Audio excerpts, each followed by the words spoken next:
Buenos días, jóvenes. Vamos a iniciar nuestra clase de contabilidad 2 sobre la base legal de sueldo y salario en Nicaragua. Nuestros objetivos de hoy vamos a referirnos a la nómina, pero vamos a tratar los temas de nuestro código laboral en Nicaragua, la seguridad social, vamos a ver algunos cálculos y algunos registros contables con relación a lo que son sueldos y salarios particularmente en Nicaragua. Nuestra principal referencia es el Código de Trabajo, que está escrita, ¿verdad?, o descrita en la Ley 85, aprobado en septiembre de 1996, y la versión o los artículos que vamos a ver hoy es la versión actualizada, ¿verdad?, con la reforma al día de hoy y su interpretación auténtica. Entonces vamos a comenzar por el artículo número 6, que nos define qué son los trabajadores. Dice que los trabajadores son las personas naturales que en forma verbal o escrita, individual o colectiva, expresa o presunta, temporal o permanentemente se obliga con otra persona natural o jurídica, denominada el empleador, a una relación de trabajo consistente en prestarle mediante remuneración un servicio o ejecutar una obra material o intelectual bajo su dirección y subordinación directa o delegada. Entonces, esta es nuestra primera definición, ¿verdad? Los trabajadores. Después tenemos al empleador, que es una persona natural o jurídica. Fíjense la diferencia. En el caso del empleado, siempre va a ser una persona natural. En el caso del empleador, tenemos personas naturales o jurídica, que contrata la prestación de servicios o la ejecución de una obra a cambio de una remuneración. En el artículo 13 nos habla del empleo o cargo, que es la ocupación o profesión ejercida por un trabajador con subordinación a otra persona, denominada empleador, para prestar sus servicios de acuerdo a las responsabilidades que deben ser cumplidas. ¿Qué son obligaciones de los empleadores? En el artículo 17 nos explica cuáles son las obligaciones que tienen los empleadores con relación al trabajador, y tenemos como primer inciso el pago de salario, respetar el derecho a la libre elección de profesión y oficio y no exigir ni aceptar cualquier clase de pago para emplear al trabajador, ni elaborar listas discriminatorias. Este es un concepto interesante, esta parte de las listas discriminatorias, porque imagínense qué pasa cuando alguna persona comete fraude dentro de una organización. Dice que este artículo, yo no puedo elaborar listas, y sin embargo, de forma no formal, ¿verdad?, porque representaría un problema legal para las empresas. Por ejemplo, en el caso del sistema financiero, cuando alguien roba, cuando alguien comete un fraude, entonces se hacen listas para que ningún banco contrate a estas personas. Sin embargo, como pueden observar aquí, este artículo dice que eso está totalmente prohibido por la ley. Sin embargo, es la forma en que han encontrado las empresas de protegerse con relación a este tema. Okay. C. Guardar a los trabajadores la debida consideración y respeto, proporcionar oportunamente a los trabajadores los útiles, instrumentos y materiales necesarios y adecuados para ejecutar el trabajo. Aquí hay un tema delicado en el inciso D. Si yo como empleador no le proporciono las herramientas y los materiales para que las personas cumplan sus funciones, entonces, y el trabajador está ahí, yo estoy en la obligación de pagarle al trabajador por ese tiempo que está ahí, ya que en este caso, según este artículo, es responsabilidad mía de que él no esté trabajando porque yo no le estoy dando las condiciones para que él haga su trabajo. Entonces, esto es delicado, porque imagínense el hecho de estar pagando a un grupo, imagínense, grande de trabajadores, porque y estos no están generando, ¿verdad?, beneficio a la organización. No retener las herramientas o objetos del trabajador a título de indemnización, garantía o cualquier otro motivo. Y esto en particular cuando las herramientas, ¿verdad?, le pertenecen al trabajador. No permitir que se dirija o se realice y desarrolle la actividad laboral bajo los efectos de bebida alcohólica o influencia de drogas. Y este es uno de los principales artículos que se utiliza cuando se quiere despedir a un trabajador con causa justificada. No portar ni permitir la aportación o uso de armas, excepto cuando corresponda a las funciones.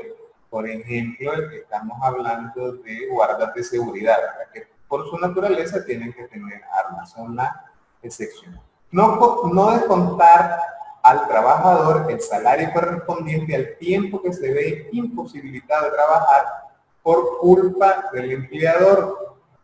Este creo que está bastante claro, ¿verdad? Si la culpa de que el empleado no esté desarrollando su labor le corresponde al empleador, tal es el caso que vimos en el artículo anterior, cuando no le doy los materiales y las herramientas necesarias, entonces en esos casos yo le tendré que pagar independientemente, ¿verdad?, de que él no esté haciendo nada, porque la culpa es mía como empleador. Respetar el foro sindical y no interferir en la constitución y funcionamiento de los sindicatos. Conceder a los trabajadores sin descuento de salarios y beneficios sociales el tiempo necesario para que puedan concurrir ante las autoridades cuando hubieran sido legalmente citados a declarar como testigos o en su calidad de demandantes o demandados en casos judiciales y administrativos.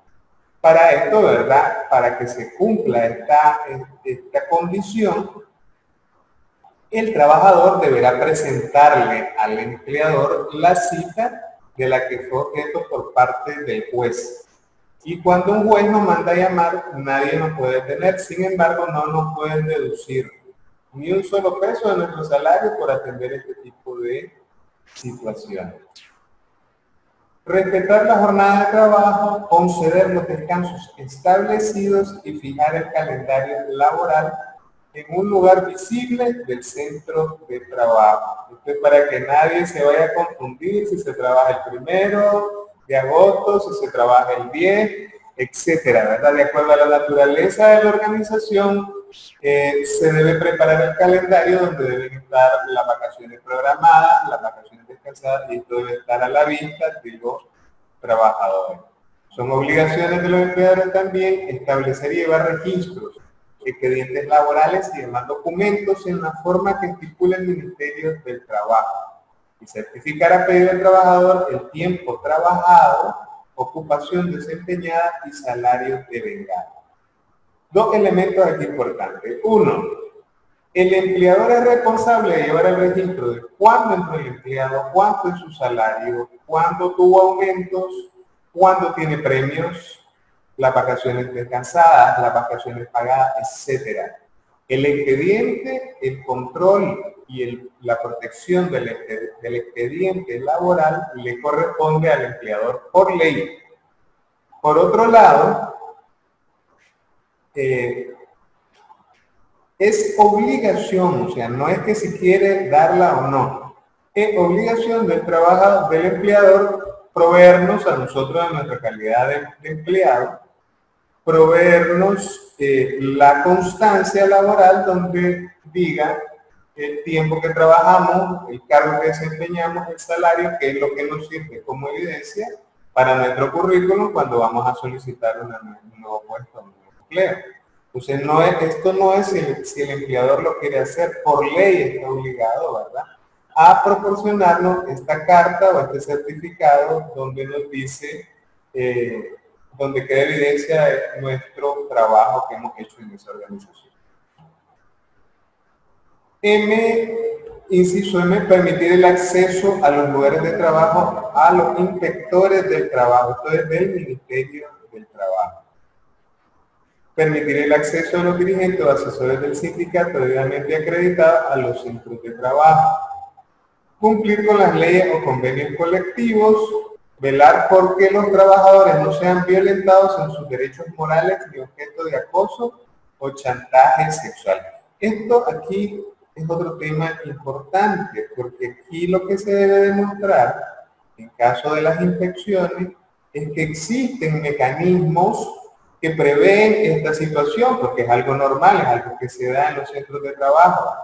Ciertas personas que tienen algún grado de poder pueden aprovecharse para generar, ¿verdad?, acciones en contra de los derechos morales o acoso. en contra de los mismos trabajadores. Entonces, ¿qué hace el empleador en esos casos? Ante esa situación, lo señala en su reglamento interno y cuál es la sanción que corresponde a una persona que realiza, ¿verdad?, este tipo de acciones inaceptables conforme la ley. Alojar a los trabajadores gratuitamente en casas o locales seguros y apropiados a las condiciones locales y necesidades humanas cuando sean precisados a permanecer en los lugares de trabajo. Entonces, esto, por ejemplo, se me ocurre el caso de las constructoras de carretera, cuando las carreteras están principalmente alejadas. Entonces, el empleador tiene que garantizar las condiciones mínimas para que esta persona tenga techo, ¿verdad?, para que tenga una protección mínima donde descansar y cómo alimentarse durante su jornada laboral. Estas son condiciones mínimas que debe asegurar el empleador cuando se dan situaciones de esa naturaleza. Artículo 18. Además de las contenidas en otros artículos de este código, los trabajadores tienen las siguientes obligaciones. Entonces recuerden que en derecho tenemos derechos y tenemos obligaciones. Ahorita estamos hablando sobre las obligaciones del empleador y ahora vamos a hablar de su contraparte, que es el trabajador, las obligaciones de los trabajadores. ¿Cuáles son las obligaciones de los trabajadores? En el caso del trabajador, esto que es una obligación para el trabajador se convierte en un derecho para el empleador. Realizar el trabajo en el modo y tiempo convenido con el empleador, cumplir con las jornadas, horario de trabajo, con las órdenes e instrucciones de trabajo del empleador, procurar el incremento de la producción y de la productividad en su caso, observar una conducta respetuosa con el empleador y sus compañeros de trabajo, evitando riñas y llegar a vía de hecho. ¿Qué es esto vía de hecho? Es llegar a golpe, ¿verdad? Y cualquier tipo de agresiones con su empleador o con sus compañeros de trabajo. Guardar el debido sigilo acerca de secretos técnicos, comerciales y de fabricación de la empresa. En nuestro caso, imagínense nosotros que nuestra visión es convertirnos en profesionales, ¿verdad? Y brindarle servicio a nuestros clientes o a nuestros empleadores, si fuera el caso. Nosotros tenemos acceso a mucha información delicada de la organización, que se convierten en secretos técnicos, comerciales o de fabricación. Y por lo tanto, es nuestra obligación no andar divulgando todo ese conocimiento que adquirimos y que puede representar la ventaja competitiva de una organización, y por lo tanto hay que guardar esos secretos. Entonces, esta ley nos dice que si nosotros no guardamos ese secreto, estamos incumpliendo la ley, por lo tanto seremos sujetos, ¿verdad?, a algún tipo de sanciones en consecuencia, si no protegemos ese secreto. F. Utilizar los bienes, recursos y materiales con el cuidado debido para los fines que fueron destinados y restituir el equipo de trabajo o vivienda en su caso una vez concluido el trabajo para que les fueron proporcionados. Entonces, aquí, ¿qué nos dice? Muy importante este artículo. Imagínense que nos dan un vehículo, ese vehículo no tenemos que utilizarlo para ir al mar, a sacar a pasear a la familia, para llevarlo al supermercado. Es un bien, es un vehículo que está destinado al servicio de la organización. No podemos utilizarlo para nuestro uso personal. De igual forma, no podemos consumir las hojas de papel, ¿verdad?, para sacar las fotocopias de los libros, ya que eso está destinado a la organización. No podemos utilizar de esa forma los recursos de la organización. Entonces, este artículo lo deja claramente especificado, e igual, cuando nosotros llegamos a un lugar, nos pueden asignar algunos activos fijos. Entonces, es importante que tomemos nota de cuáles fueron esos activos fijos, en qué condiciones nos los están entregando, para que nosotros podamos devolverlo de igual forma y que por ninguna razón esos activos sean deducidos de nuestra liquidación a la hora que nos retiramos de una empresa.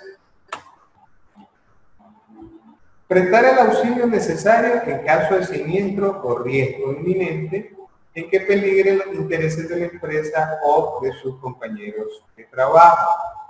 asistir a los cursos y demás actividades de capacitación o entrenamiento que se convengan con el empleador. Ojo aquí, ¿verdad? En el H. Los cursos establecidos y programados por el empleador deben de cumplirse. En el caso de que el empleado no asista a esos cursos, una vez que han sido comunicados, entonces estoy en un cumplimiento de la ley. Y todos estos temas, todas las obligaciones que no sean cumplidas, hacen que pueda ser despedido de forma justificada. Cumplir con las medidas que correspondan para evitar riesgos y accidentes de trabajo. No trabajar bajo los efectos de las bebidas alcohólicas, de drogas u otra condición análoga. Miren que por el lado del empleador dice no permitir al trabajador trabajar en estas condiciones, y por el lado del trabajador no trabajar bajo los efectos de bebidas alcohólicas, de drogas o otra condición. Por cualquiera de los dos casos está prohibido. No portar armas, este también estaba en el caso del empleador. No portar armas de cualquier tipo durante el trabajo, salvo aquellas que puedan utilizarse en función de la ocupación que se desempeña. Obligaciones de los trabajadores. L. No someter a ofertas ventajosas o amenazas de represalia a otro trabajador con el fin de obligarle a tener relaciones sexuales. Entonces, por el lado del empleador teníamos el acoso, ¿verdad? El acoso laboral o el acoso sexual, y por el lado de los trabajadores dice no someter. ¿Qué decíamos? ¿Cuál era el rol en el caso del empleador? Establecer controles, definir que la conducta no es permitida en la organización y establecer sanciones de qué se va a hacer en el caso de que se presente una situación de este tipo. Por el lado del trabajador, su compromiso será, ¿verdad?, no hacer, no abusar, ¿verdad?, principalmente en las posiciones ventajosas, por un lado, pero por otro lado también denunciar en el caso de que se vea en una situación de este tipo o que mire que le está pasando a otro compañero de trabajo.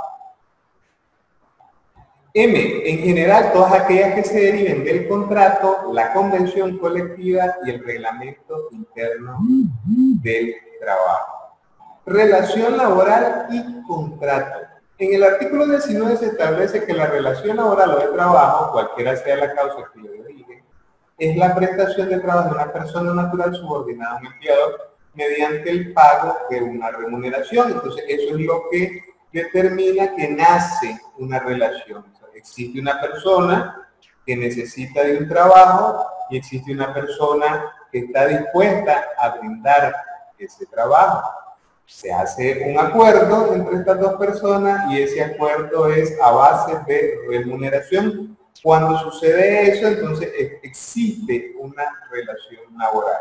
Uno de los principales temas cuando hay demanda o juicio en el Ministerio, ¿verdad?, de Trabajo, en los tribunales más bien del trabajo, es establecer que existe una relación laboral, porque si no existe tal relación, entonces automáticamente no hay forma, ¿verdad? No tiene razón la demanda.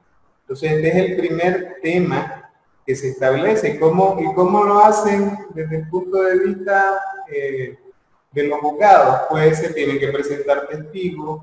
Si hay un contrato escrito y firmado, es la mejor manera, ¿verdad?, de demostrar que sí existe una relación de trabajo. Pero cuando la relación es verbal, cuando yo te contraté, estoy en el campo, vos sos un mozo y entonces te digo, venga y necesito que me pode todo este terreno, porque me pode estos árboles, entonces en ese caso no puede ser que no haya un contrato escrito, y entonces ante esa situación lo que yo tendré que demostrar es a través de testigos, a través de las acciones, ¿verdad?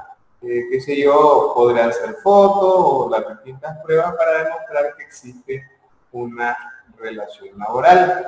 Un contrato individual de trabajo es un convenio que puede ser verbal o escrito entre un empleador y un trabajador, para el cual se establece entre ellos una relación laboral para ejecutar una obra o prestar personalmente un servicio.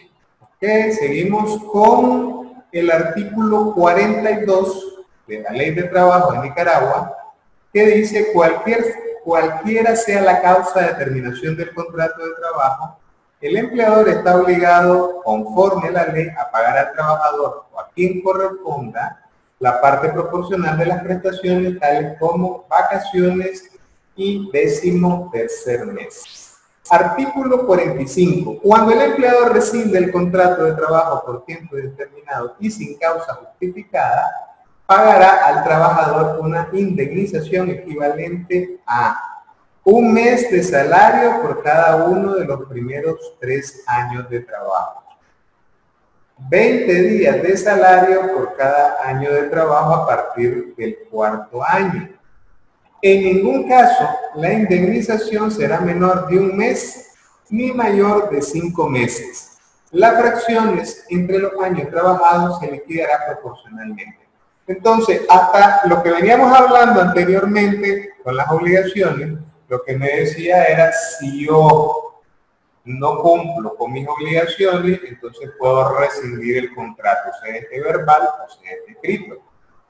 Sin embargo, para el empleador, despedir con una causa justificada es difícil por el tema de que a la hora de llegar al juicio tengo que probar, ¿verdad?, mi afirmación. Entonces tiene que ser demasiado contundente el hecho y demasiado comprobado con fotos, con evidencias de todo tipo para poder despedir al empleado. Entonces, para no meterse a todo ese tipo de problemas, la legislación laboral da una alternativa que, esta alternativa en el lenguaje largo popular se llama te vas porque yo quiero que te vayas, ¿no?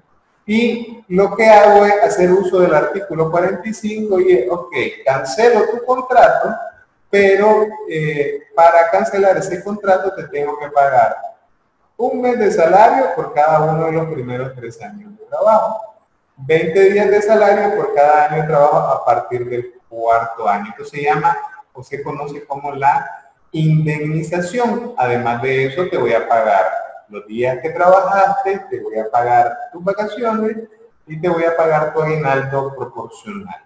Todo esto deberé cancelarlo en algo que se llama la liquidación. Entonces, la parte importante aquí es que existe una alternativa para el empleador, no tengo causa justificada, pero que quiero cancelar el contrato, y aplico el artículo 45. Artículo 49. Vamos a la jornada. Se entiende por jornada de trabajo el tiempo durante el cual el trabajador se encuentra a disposición del empleador cumpliendo sus obligaciones laborales. Y aquí me habla en el artículo 50 sobre el día natural. Para efectos del trabajo, dice, es el que está comprendido entre las 6 de la mañana y las 8 de la noche. Trabajo nocturno es el que se presta entre las 8 de la noche y las 6 de la mañana del día siguiente. ¿Por qué es importante esto? Porque fuera de estas horas, entonces estaríamos hablando de horas extras. Ya vamos a llegar a eso. Aquí tenemos una repetición. Veamos un ejemplo de la terminación del contrato. Tenemos a este señor que se llama José Herrera, ha renunciado y se le solicita calcular a usted la indemnización. Si esta persona tenía un salario mensual de 10,000, su salario diario es 333.33, ¿cómo saca este valor? Dividiendo 10,000 entre 30 días. Esta persona ingresó el 1 de junio del 2012. Y dividiendo indica, profesor. 10,000 entre 30. Ok. Entre los 30 días, dice entre usted. 30 días, y para sacar cuánto es el salario diario. Miren que no es 28 ni es 31, ¿verdad? Acuérdense que tenemos febrero 28 y tenemos algunos meses de 31. Entonces, no, el salario diario se calcula dividiendo el salario mensual entre 30 días. La fecha de liquidación es hoy.